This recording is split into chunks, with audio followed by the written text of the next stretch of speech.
Navigating the challenges of education can be overwhelming, but with Doubt Demolisher by your side, clarity is just a click away. As a dedicated student striving for success, I transformed hesitant queries into confident solutions by using this intuitive platform.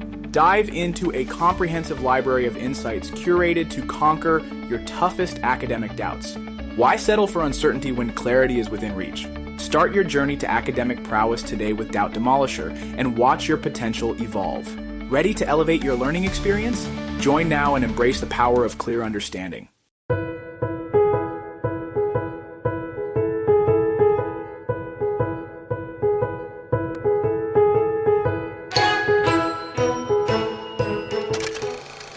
मोटू और पतलू एक पुरानी किताब देख रहे हैं, तभी मोटू tension में आ जाता है और मोटू पतलू से कहता है कि ये इस किताब में क्या लिखा है। पहले लोग सती प्रथा मानते थे, छोटी जात वाले लोग मंदिर नहीं जा सकते थे और लड़कियों को पढ़ने नहीं देते थे। पतलू जवाब में कहता है, हाँ मोटू, तभी तो सोशल रिलीजियस रिफॉर्म मूवमेंट्स आए। मोटू कहता है, मतलब किसी ने मेरा समोसा खाकर सब कुछ ठीक कर दिया। पतलू जवाब में कहता है, अरे नहीं, राजा राम मोहन राय, स्वामी विवेकानंद, दयानंद सरस्वती जैसे महान लोग आए और पुरानी गलत प्रथाओं को खत्म किया। मोटू वापस कहता है, मतलब अगर ये सब न होते तो आज भी हम इसी ट्रैप में फंसे हुए होते। पतलू कहता है, हाँ मोटू, और तुम्हारे समोसे भी जाति प्रथा के चक्कर में सिर्फ एक कास्ट के लोग ही खा सकते थे। मोटू कहता है, अरे नहीं पतलू, समोसा तो सबका हक है। तो दोस्तों, जैसे मोटू के बिना समोसा अधूरा है, वैसे ही समाज सुधार के बिना एक तरक्की याफ्ता देश अधूरा है। आज हम बात करने जा रहे हैं उन हीरोज की जिन्होंने नए आइडियाज लाए और दुनिया बदल दी। तो आज जो हमारा टॉपिक रहने वाला है वो सोशल रिलीजियस रिफॉर्म मूवमेंट्स रहने वाला है। तो 19th सेंचुरी का भारत एक ऐसे मोड़ पर था जहां एक तरफ ब्रिटिश कॉलोनियल रूल का प्रेशर था और दूसरी तरफ समाज अपनी पुरानी सोच, सुपरस्टिशंस और रिजिड कास्ट सिस्टम में जकड़ा हुआ था। लेकिन यही वो दौर था जब एक नए विजन का जन्म हुआ जो एनलाइटनमेंट, रीजन और रिफॉर्म की तरफ ले जाने वाला था।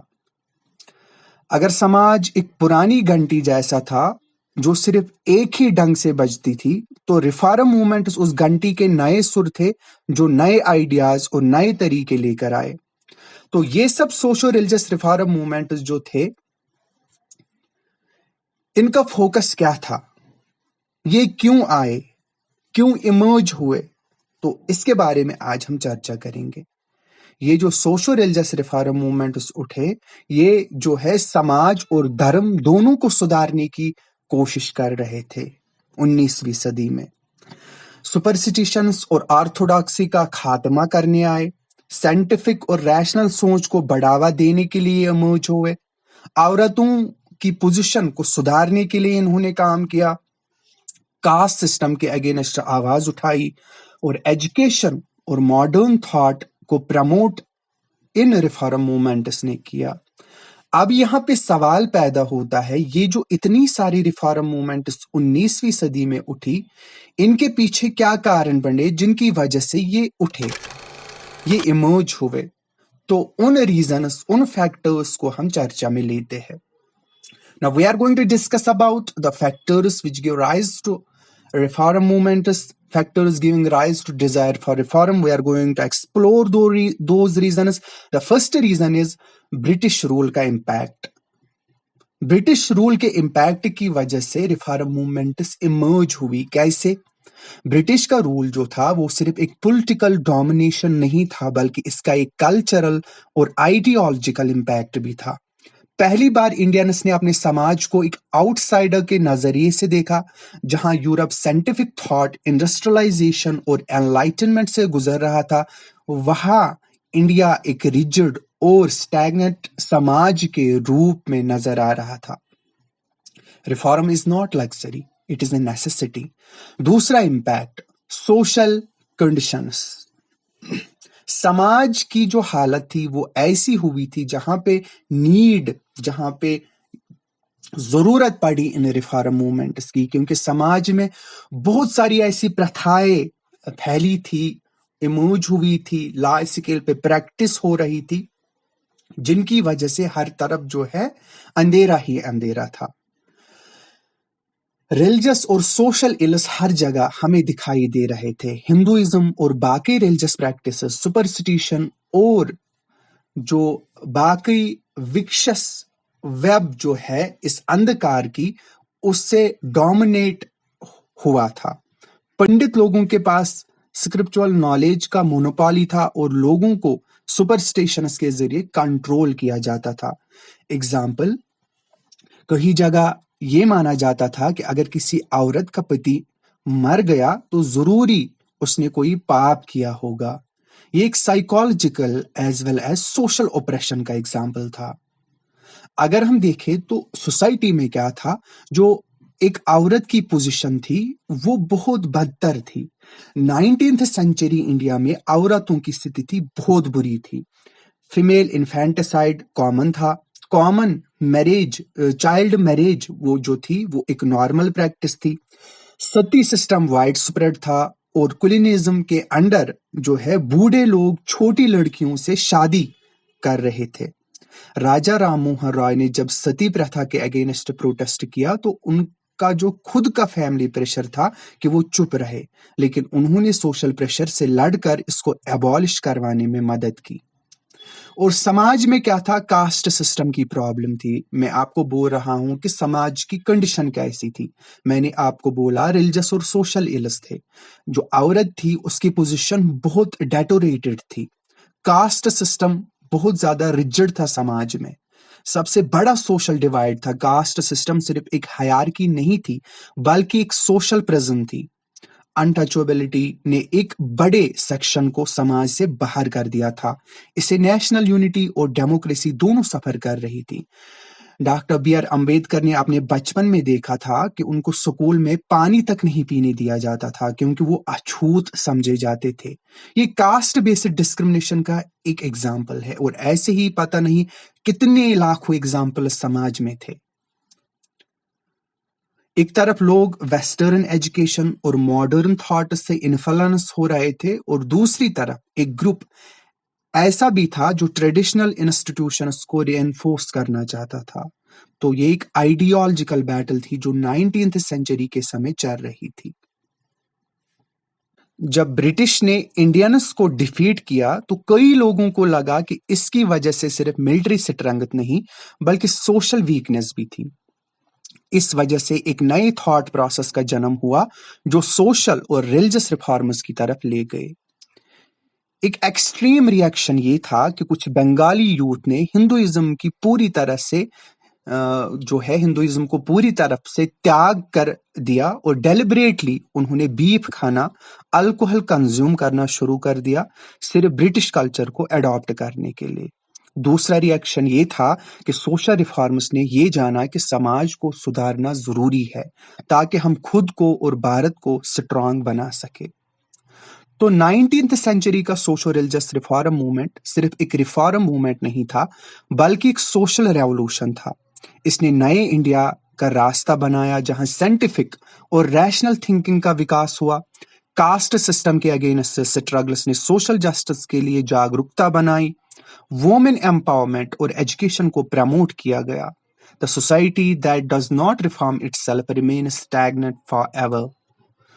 तो यहां तक हमने काजेस को डिस्कस किया। अब हम आते हैं सोशल एंड आइडियोलॉजिकल बेसिस पे, जो रिफॉर्म मूवमेंट्स के सोशल एंड आइडियोलॉजिकल बेसिस है उनके बारे में थोड़ी चर्चा करेंगे। समाज सुधार, नए नजरिया और बदलाव की लहर। तो 19वीं सदी का हिंदुस्तान जो है, मैंने आपको बोला एक अजीब मोड़ पे था। एक तरफ अंग्रेजी हुकूमत का दबाव, दूसरी तरफ समाजी बेइंसाफी और पुराने रिवाज। और इसी दौरान एक नया तबका सामने आया, मिडिल क्लास, जो पढ़ा लिखा था और नए विचारों से वो मुतासर था। ये तबका चाहता था कि एक हिंदुस्तान भी यूरोप की तरह रेनेसा, रिफॉर्मेशन और एनलाइटनमेंट के रास्ते पर चले। मगर एक मसला था, यूरोप का मिडिल क्लास कॉमर्स और इंडस्ट्री से आया था जबकि हिंदुस्तान का मिडिल क्लास गवर्नमेंट जॉब्स, ला एजुकेशन, जर्नलिज्म, मेडिसिन और जमींदारी से जुड़ा था। फिर भी ये तबका समाजी सुधार का अलम बरदार बना। तो सुधार की इस लहर के पीछे एक आइडियोलॉजी थी। तो आइडियोलॉजिकल जेनेसिस को हम एक्सप्लोर करने जा रहे हैं, और यही जो आइडियोलॉजी इस रिफॉर्म मूवमेंट के पीछे थी, यही इन रिफॉर्म मूवमेंट की जो एक्टिविज्म है, जो करतूते हैं, जो इन्होंने कारनामे दिखाए, वो भी इसी आइडियोलॉजी के बेसिस पे थे। और यही आइडियोलॉजिकल जो कंपोनेंट्स हम एक्सप्लोर करने जा रहे हैं, यही मेजर जो रिफॉर्म मूवमेंट्स थे उनका कोर कंटेंट और की कैरेक्टरिस्टिक्स थे। तो सुधार की इस लहर के पीछे एक आइडियोलॉजी थी, मैं आपको बोल रहा था, और अक्लमंदी, मजहबी वहादत और इंसानियत जो है, इस सब आइडियोलॉजी के कंपोनेंट्स थे। रिफॉर्मर्स ने कहा कि रैशनलिज्म होना चाहिए, हर चीज को सोच समझकर एक्सेप्ट करो। और राजा राम मोहन राय, अक्षय कुमार दत्त कहते थे कि हर रस्म और तरीका सिर्फ तब तक माना जाएगा जब तक वो लॉजिक और समझ की भलाई के मुताबिक हो। मजहबी वहादत मतलब मजहबी झगड़े बंद करो, हर मजहब एक यूनिवर्सल सच्चाई का हिस्सा है। सईद अहमद खान ने कहा था कि हर कौम और मुल्क के अलग पैगंबर होते थे है, मगर सबका असल मकसद एक ही होता है। राजा राम मोहन रॉय ने भी हिंदुइज्म और क्रिश्चियनिटी की यूनिवर्सल टीचिंग्स को हाईलाइट किया। इंसानियत इस आइडियोलॉजी का कोर कंपोनेंट था, रिफॉर्मिस्ट आइडियोलॉजी का। दैट इज हर चीज का जो मियार इंसान की भलाई होनी चाहिए। स्वामी विवेकानंद कहते थे कि जैसे साइंस हर थ्योरी को टेस्ट करता है, वैसे ही मजहब को भी रैशनल सोच से टेस्ट करना चाहिए। समाज सुधार का मकसद इस आइडियोलॉजी का जो है कंपोनेंट था, दैट इज मजहबी सुधार के साथ इन रिफॉर्म्स का मकसद सिर्फ पूजा और इबादत का तरीका बदलना नहीं था, बल्कि जिंदगी जीने का तरीका बदलना था। अब हम आते हैं रिफॉर्म मूवमेंट्स की कैटेगरीज पे। रिफॉर्म मूवमेंट्स जो है उनको दो स्ट्रीम्स में डिवाइड किया जा सकता है। जो 19वीं सदी की सुधार की लहर थी, जो ये रिफॉर्म मूवमेंट्स थे, ये दो स्ट्रीम्स में तकसीम थी। मतलब अगर हम ब्रॉडली देखेंगे, we can categorise these reform movements into two broad categories. The first category is reformist movements. Brahmo Samaj, Raja Ram Mohan Roy जो वेदों की इनफैलिबिलिटी को चैलेंज करते थे, सती और कास्ट सिस्टम के खिलाफ आवाज उठाते थे। फॉर एग्जाम्पल प्रार्थना समाज की बात करें, वो हिंदू रिफॉर्म्स और अनटचेबिलिटी के खिलाफ थे। अलीगढ़ मूवमेंट, सैयद अहमद खान, वो मॉडर्न एजुकेशन और इस्लाम को हम आहंग करना चाहते थे। तो ये जो रिफॉर्मिस्ट मूवमेंट्स थी, ये रिफॉर्म्स लाना चाहते थे। They advocated for reforms, they wanted to bring the reforms in their respective religions. They want to introduce the reformist changes in the society. So that's why they are called the reformist movement. They are little bit modern in approach. They are having the modern approach. Okay. And if we will talk about the another category, that is the revivalist movements. अगर हम इसकी बात करें तो इसमें हमें पहले ही आर्य समाज आता है। स्वामी दयानंद सरस्वती जो है वो वैदिक एज की प्योरिटी की तरफ वापसी पे कोशिश कर रहे थे। वैसे ही देवबंद मूवमेंट इस्लाम को अंग्रेजी असरात से बचाने की कोशिश कर रहे थे। तो अगर हम देखें इन दो मूवमेंट्स में ब्रॉडली अगर हम फर्क देखें, तो रिफॉर्मिस्ट्स ने जो है उन्होंने रीजन और प्रोग्रेस का सहारा लिया, जबकि रिवाइवलिस्ट्स ने माजी की तरफ वापसी पर जोर दिया। मगर दोनों का मकसद समाज सुधार ही था, अप्रोचेस डिफरेंट थे। ओके, फिर से मैं ये पॉइंट बोलता हूं, रिफॉर्मिस्ट मूवमेंट और रिवाइवलिस्ट मूवमेंट इसमें ब्रॉडली हम एक डिफरेंस देखते हैं, that is the difference of approach. Reformists ने रीजन और प्रोग्रेस का सहारा लिया, जबकि रिवाइवलिस्ट्स ने पास्ट की तरफ वापसी पर जोर दिया। तो दोनों का मकसद क्या था? समाज सुधार ही था। तो हम आगे बढ़ते हैं, आगे देखेंगे हम जो इन रिफॉर्म मूवमेंट्स की डायरेक्शन थी वो कैसी थी। ओके, उस पर डिस्कस करेंगे। समाज सुधार का रुख क्या था, कहाँ बदलाव हुआ? तो सुधार का सफर जो है दो बड़े मंजिलों पर रहा था। एक तो औरत का मकाम, औरत की बेहतरी करना। इसमें विद्यासागर ने विडो रेमेरेज एक्ट पास कराया और शौकत हुसैन ने मुस्लिम औरतों की तालीम पर जोर दिया। राजा राम मोहन रॉय ने सती प्रथा के खिलाफ जंग लड़ी। और दूसरा जो इसका कंटेंट था, कोर एस्पेक्ट था, जहां पे रिफॉर्म मूवमेंट ने फोकस किया, दैट इज अनटचेबिलिटी का खात्मा। महात्मा गांधी हरिजन्स के हक में आवाज उठाते थे। बी आर अम्बेडकर दलित्स के लिए रिजर्वेशन की डिमांड करते थे। सर नारायण गुरु कास्ट डिस्क्रिमिनेशन के खिलाफ काम करते थे। नॉवेल्स, ड्रामास, न्यूज़पेपर और सिनेमा ने भी जो है सुधार की आवाज उठाने में मदद की। जब समाज बेइंसाफी को समर्थन देता है, वो खुद तबाह हो जाता है। तो अभी तक हमने क्या देखा? हमने देखा मिडिल क्लास ने समाज सुधार का झंडा उठाया। रैशनलिज्म, मजहबी वहदत, इंसानियत ने रिफॉर्म को आइडियोलॉजी दी। रिफॉर्मिस्ट और रिवाइवलिस्ट दोनों मूवमेंट्स का असर रहा। औरतों के हक, अनटचेबिलिटी, एजुकेशन रिफॉर्म्स को जोर मिला। मीडिया और लिटरेचर ने सुधार को आम पब्लिक तक पहुंचाया। आज भी समाज सुधार एक कंटिन्यूअस प्रोसेस है। सुधार का काम कभी खत्म नहीं होता है, बस नए चैलेंजेस और नए सॉल्यूशंस निकलते रहते हैं। तो हम आगे बढ़ते हैं। तो मैंने आपको अभी अभी बोला, ये जो रिफॉर्म मूवमेंट्स थी, इन्होंने मेजरली दो डायमेंशंस पे ज्यादा काम किया समाज में। एक तो है औरतों की बेहतरी के लिए, for the betterment of women's position in India, और दूसरा इनका जो फोकल पॉइंट रहा, दैट इज कास्ट सिस्टम। तो हम पहले को चर्चा में लेते हैं, that is fight for betterment of women's position in India. पहले समस्या क्या थी? पहले समाज जो है औरतों को 18th 19th सेंचुरी में जो औरतों की स्थिति थी, औरतों की पोजीशन थी पहले के समाज में कैसी थी, उसको जानना बहुत जरूरी है।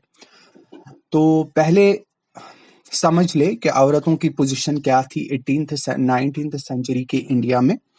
सोशल स्टेटस जो था, औरतों को सिर्फ एक इंफीरियर एडजंक्ट माना जाता था, यानी उनकी अपनी आइडेंटिटी नहीं थी। देखे तो समाज में पर्दा सिस्टम था। मुस्लिम और हिंदू दोनों समाज में औरतें एक जो है घूंघट या बुर्का पहनती थी, जिससे उनका सोशल एक्सपोजर बिल्कुल जीरो हो जाता था। अर्ली मैरिज, बहुत छोटी उम्र में लड़कियों की शादी कर दी जाती थी, जिससे उनकी पढ़ाई लिखाई बंद हो जाती थी। विडो रिमैरेज जो है वो बैन था। हिंदू औरतों के लिए जो है शादी के बाद अगर पति मर जाए तो उसको जिंदगी भर एक अकेली और दबी हुई जिंदगी जीनी पड़ती थी। सती प्रथा प्रेवलेंट थी सोसाइटी में। ये एक प्रथा थी जिसमें पति की मौत के बाद पत्नी को भी जिंदा जला दिया जाता था। एजुकेशन की बात करें तो लड़कियों के लिए पढ़ाई जो है उनको पढ़ाई नहीं दी जाती थी, उतनी एजुकेशन उनके लिए रिस्ट्रिक्ट किया जाता था, और अगर कोई लड़की पढ़ भी ले तो उसको बेहया समझा जाता था। बेसिकली इन नटशेल, औरत सिर्फ एक घर की चार दीवारी में बंद एक कमोडिटी थी। तो सोशल रिफॉर्म्स का क्या रोल रहा? बहुत सारे रिफॉर्मर्स आए जिन्होंने इन गलत रिवाजों के खिलाफ आवाज उठाई।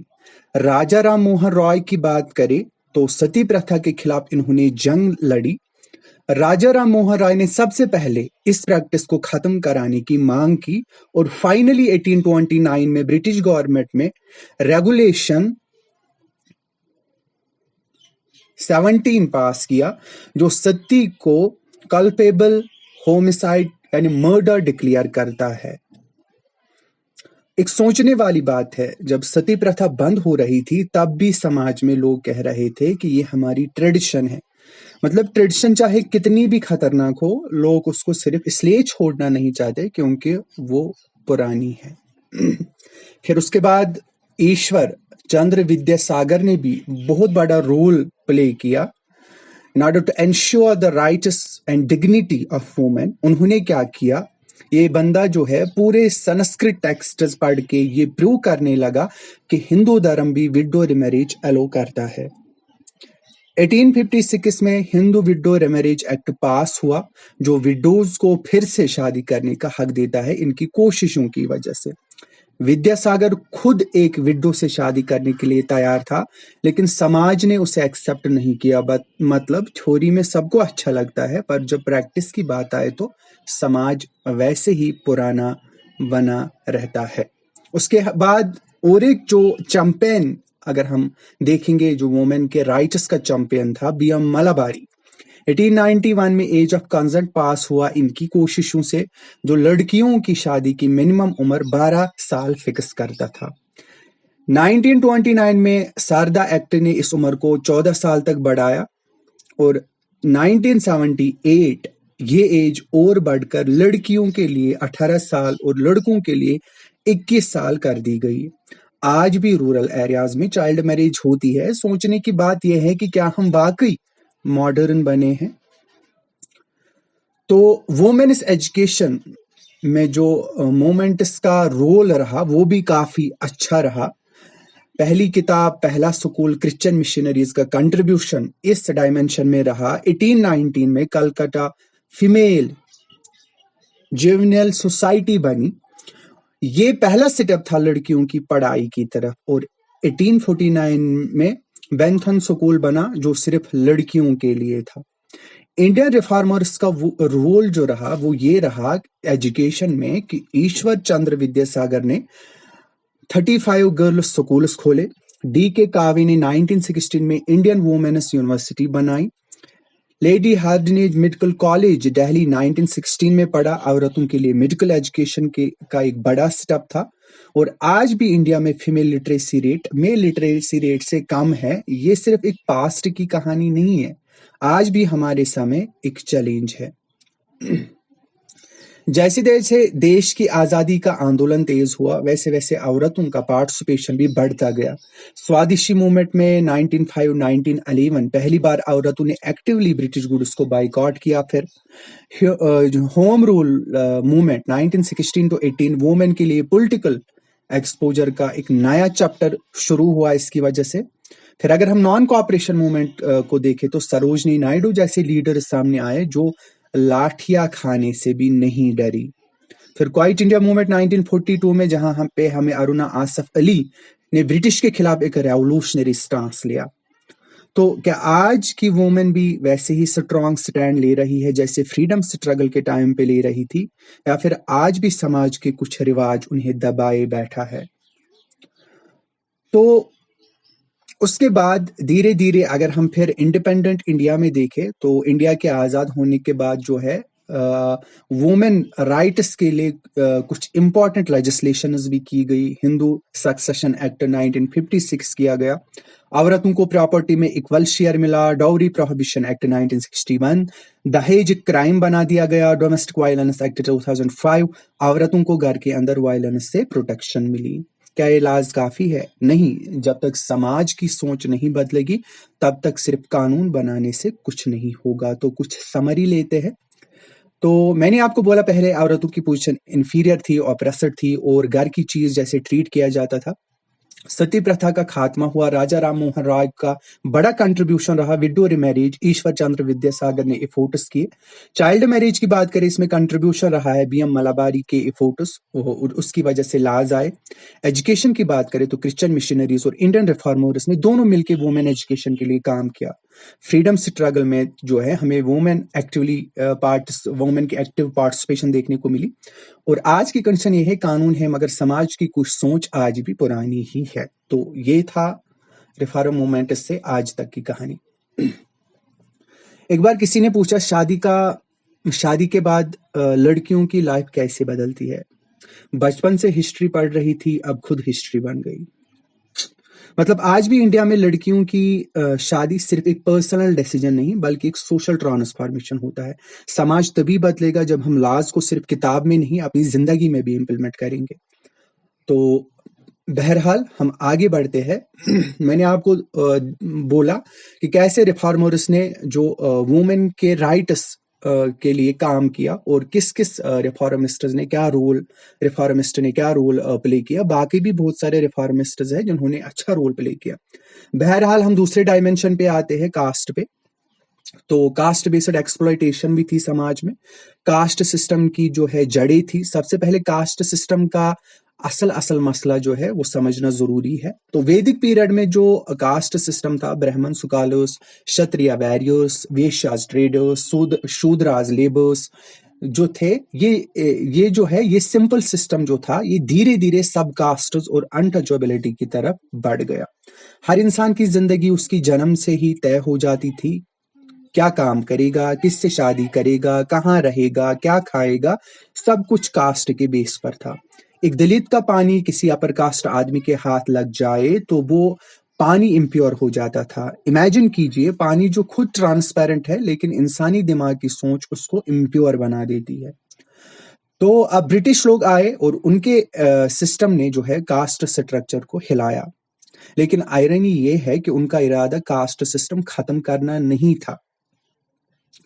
पॉजिटिव इम्पैक्ट्स यहाँ पे देखने को मिले। प्राइवेट प्रॉपर्टी का कंसेप्ट जब आया तो जमीन जो है वो बिकने लगी और लोग कास्ट की रिस्ट्रिक्शन तोड़कर नए शहरों में बसने लगे। रेलवेज और मॉडर्न एजुकेशन की वजह से कास्ट बैरियर्स जो है वो वीक हो गए।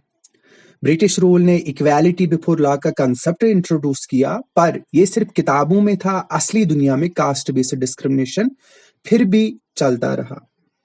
ब्रिटिश सेंसस ने कास्ट को और भी रिजिड बना दिया। हर आदमी की आइडेंटिटी कास्ट के बेसिस पर डिफाइन होने लगी।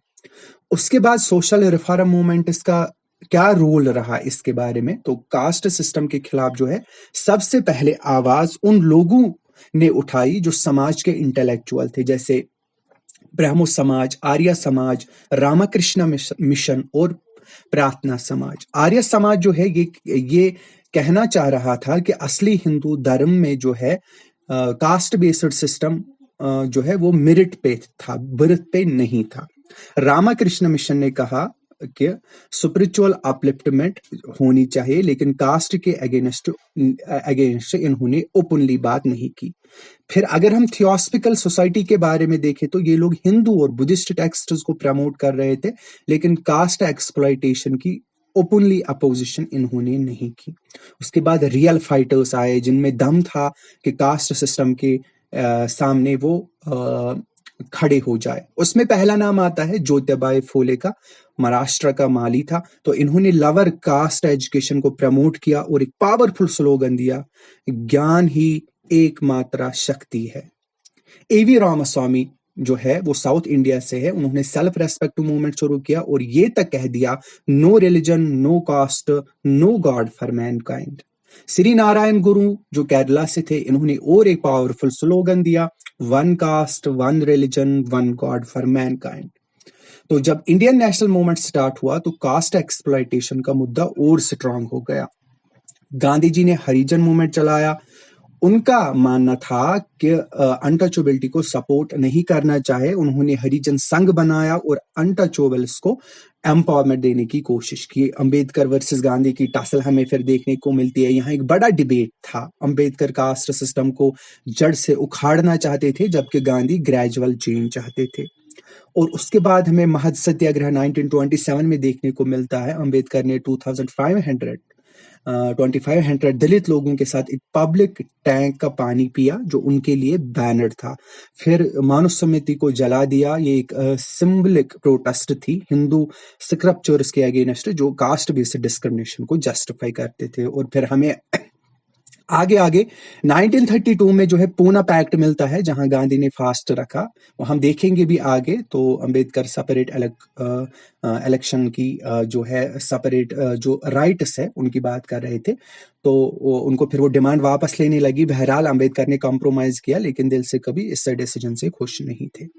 फिर कॉन्स्टिट्यूशन और कास्ट सिस्टम, कास्ट का एबॉलिशन हुआ। आजादी के बाद जो है B.R. अम्बेडकर ने इंडियन कॉन्स्टिट्यूशन में लिखने में सेंट्रल रोल अदा किया और कास्ट बेस्ड डिस्क्रिमिनेशन के अगेंस्ट स्ट्रॉन्ग लॉज बनाए। आर्टिकल 70 जो अनटचेबिलिटी को एबॉलिश करता है, रिजर्वेशन सिस्टम, SC ST के लिए एजुकेशन और जॉब्स में रिप्रेजेंटेशन दी गई, और सोशल जस्टिस और डायरेक्टिव प्रिंसिपल्स जो है एक एग्लिटेरियन सोसाइटी का ड्रीम रखा गया। लेकिन सवाल यह है, क्या सिर्फ लॉज बनाने से कास्ट एक्सप्लॉइटेशन खत्म हो गया? आंसर है नहीं। तो कास्ट सिस्टम एक पुराना कैंसर है जो सिर्फ लॉज से नहीं, माइंडसेट चेंज करने से खत्म होगा। अंबेडकर का विजन था जो है एजुकेट, एजुटेट, ऑर्गेनाइज। आज भी ये तीन चीजें सबसे जरूरी बनेगी अगर हम कास्ट बेस्ड डिस्क्रिमिनेशन खत्म करना चाहे। तो पहले कास्ट डिसाइड करती थी कि बंदा क्या काम करेगा। आज लोग डिग्रीज लेकर भी कास्ट बेस्ड डिस्क्रिमिनेशन का सामना करते हैं। मतलब एजुकेशन तो आगे बढ़ गई लेकिन दिमाग अभी भी पिछले जमाने में है। तो हमने जो है आज देखा रिफॉर्म मूवमेंट, इसमें हमने देखा कि रिफॉर्म मूवमेंट के फैक्टर्स क्या रहे, इसकी आइडियोलॉजी, की कैरेक्टरिस्टिक्स और इन्होंने किन डायमेंशंस पे ज्यादा काम किया, जिसमें हमने देखा कि इन्होंने वुमेन की भलाई, बहबूदी, बेहतरी के लिए काम किया। और कुछ रिफॉर्मिस्ट्स का हमने देखा। तो फिर हमने इसी टॉपिक को इंडिपेंडेंस के बाद तक देखा कि फिर कैसे लेजिस्लेशन आई, थोड़ा सा उसके बारे में भी चर्चा की। और उसके बाद हमने कास्ट सिस्टम के बारे में देखा, कैसे नेशनल मूवमेंट के टाइम पे भी टसल रही इसके अगेंस्ट, कैसे डिफरेंट आइडियोलॉजीज, वो बाद की बात है, तो किसका क्या पर्सपेक्टिव था। बहरहाल हमने ये देखा इसमें कि रिफॉर्मिस्ट्स ने क्या रोल प्ले किया और ब्रिटिशर्स का क्या रोल था, वो भी हमने देखा।